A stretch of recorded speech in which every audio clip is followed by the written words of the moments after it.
গল্প শোনাও না। তা আর্য দাদু ভাই, কি গল্প শুনতে চাও? ভূতের গল্প। তোমার ভয় লাগবে না তো দাদু ভাই? না ঠাম্মি। শোনো তবে। সালটা 1980। আমার বয়স তখন বছর 25। কয়েক মাস হয়েছে চাকরিতে নিযুক্ত হয়েছি। বস একদিন আমাকে বললেন, কাজের সূত্রে মিটিংয়ে যোগদানের জন্য পুরুলিয়া যেতে হবে। সন্ধে প্রায় 6টা নাগাদ আমি আর অরবিন্দদা পুরুলিয়ায় পৌঁছাই। অরবিন্দদা আমাদের কোম্পানির গাড়ির ড্রাইভার।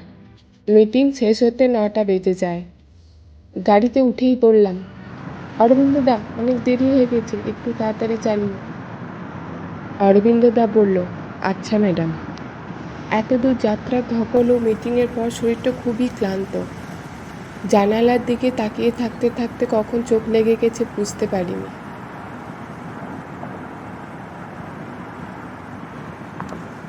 হঠাৎ জোরে ব্রেক মারায় আমার ঘুম ভেঙে যায়। আমি জিজ্ঞাসা করি, কি হয়েছে অরবিন্দদা, এত জোরে ব্রেক মারলে? অরবিন্দদা বলল, বিড়ালের রাস্তা পারাপার হয় ব্রেক করতে গিয়ে স্টার্ট বন্ধ হয়ে গেল, আর স্টার্ট হচ্ছে না। আপনি গাড়িতেই বসুন, আমি বাইরের ইঞ্জিনটা দেখে আসি। আমি আবার ঘুমিয়ে পড়ি।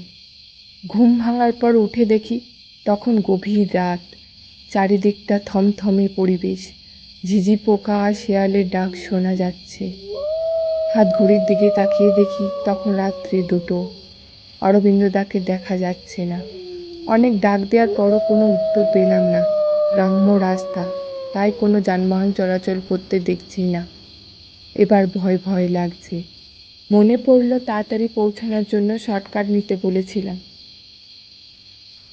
গাড়ি থেকে নেমে ভালো করে তাকিয়ে দেখি দূরে আবছা একটা গ্রাম দেখা যাচ্ছে।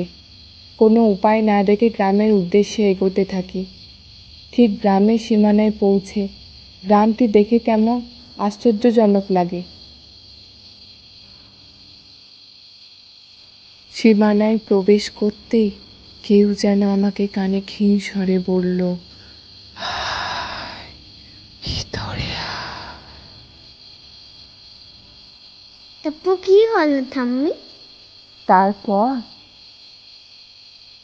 আমি ভয়ে ভয়ে চারিদিকটা তাকিয়ে দেখি কেউ নেই। আমি জিজ্ঞাসা করি, কে কে ওখানে? কোনো উত্তর পেলাম না। আস্তে আস্তে গ্রামের দিকে এগিয়ে যেতেই মনে হলো কেউ যেন আমার পিছন পিছন আসছে।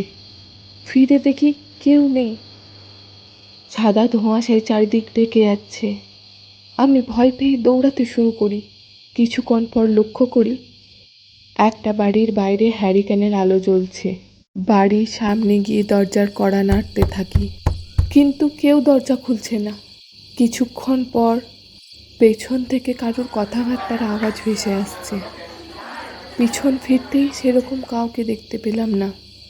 সেই সময় বাড়ির দরজা নিজে নিজেই খুলে যায় এবং ভিতর থেকে কেউ যেন বলে উঠল, হায়, ভেতরে আয়। তুমি ভেতরে ঢুকেছিলে ঠাম্মি? সাহস করে ভেতরে ঢুকতেই আমি হতবাক। ভয়ে হাত পা ঠান্ডা হয়ে আসছে। নিজেকেই প্রশ্ন করি, বাড়ির ভেতরে তো কেউ নেই, তাহলে আমাকে ভেতরে আসতে বলল কে? এইসব ভাবতেই এক বিকট হাসির আওয়াজ শুনতে পেয়ে চমকে উঠি। এই আওয়াজের তাণ্ডবে কানে তালা লেগে যাচ্ছে। 2 হাত দিয়ে কান চেপে কোনো রকম বাড়ি থেকে বেরিয়ে আসি। পাশে আরেকটি বাড়ি দেখতে পেয়ে সেখানে গিয়ে দরজায় কড়া নাড়তে থাকি। এক মহিলা দরজা খুললেন। ওনাকে দেখে এত ভয়ের মধ্যে বেঁচে থাকার আশার আলো খুঁজে পায়। কিন্তু মহিলাটিকে দেখে বড় অদ্ভুত মনে হচ্ছে। মহিলার এক মুখ ঘোমটা, মুখে কোনো শব্দ না করে শুধু দরজা খুলে দিয়ে চলে গেল। কেমন যেন মনে হচ্ছে ঠিক ঝড় ওঠার আগে শান্ত পরিবেশ। তা সত্ত্বেও নিজেকে বাঁচানোর তাগিদে আমি ঘরের মধ্যে প্রবেশ করি। উনি আমাকে এক গ্লাস জল দেন। গ্লাসটি মুখের সামনে আনতেই পানীয় জল লাল রক্তে পরিণত হয়। সাথে সাথে হাত থেকে গ্লাসটি পড়ে যায়। আমি ভয়ে চিৎকার করে উঠি।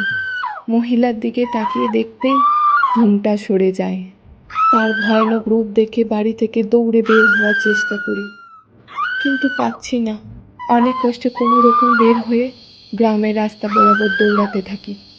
দৌড়ানো অবস্থায় পিছন ফিরে তাকিয়ে দেখি আমার পিছনে অনেক ছায়ামূর্তি ধেয়ে আসছে মারার জন্য। তারপর কি হলো ঠাম্মি?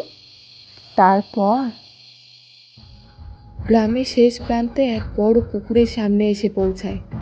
পুকুরে লাগোয়া লম্বা লম্বা তাল গাছ। অন্ধকারে পরিষ্কার কিছু দেখা যাচ্ছে না, তবুও যেন মনে হচ্ছে মাঝে তাল গাছটির নিচে কেউ যেন শুয়ে আছে। মনে হয় পুকুরের মাছ পাহারা দিতে দিতে ঘুমিয়ে পড়েছে। চারিপাশ তাকিয়ে দেখি ছায়ামূর্তিগুলো আর দেখা যাচ্ছে না।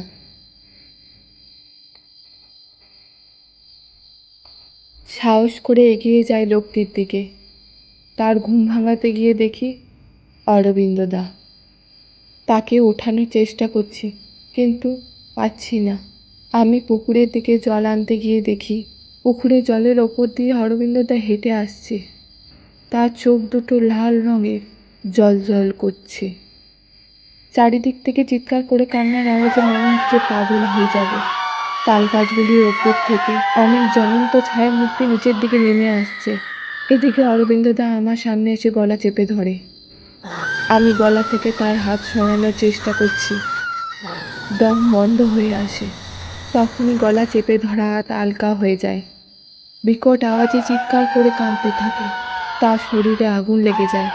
জ্বলনে ছটফট করতে করতে পুকুরের জলের ওপর এক প্রান্ত থেকে অপর প্রান্ত দৌড়ে বেড়াচ্ছে।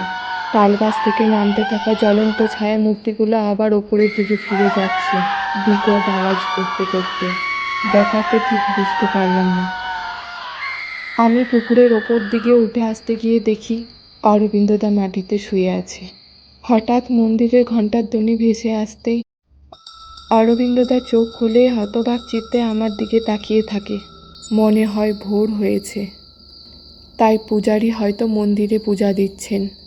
আস্তে আস্তে গ্রামের রাস্তা বরাবর মন্দিরের দিকে এগোতে থাকি। মন্দিরে পৌঁছে পূজারী অবাক হয়ে আমাদের দিকে তাকিয়ে থাকেন এবং জানতে চান আমরা এখানে এই সময় কি করছি। সমস্ত ঘটনা খুলে বললাম।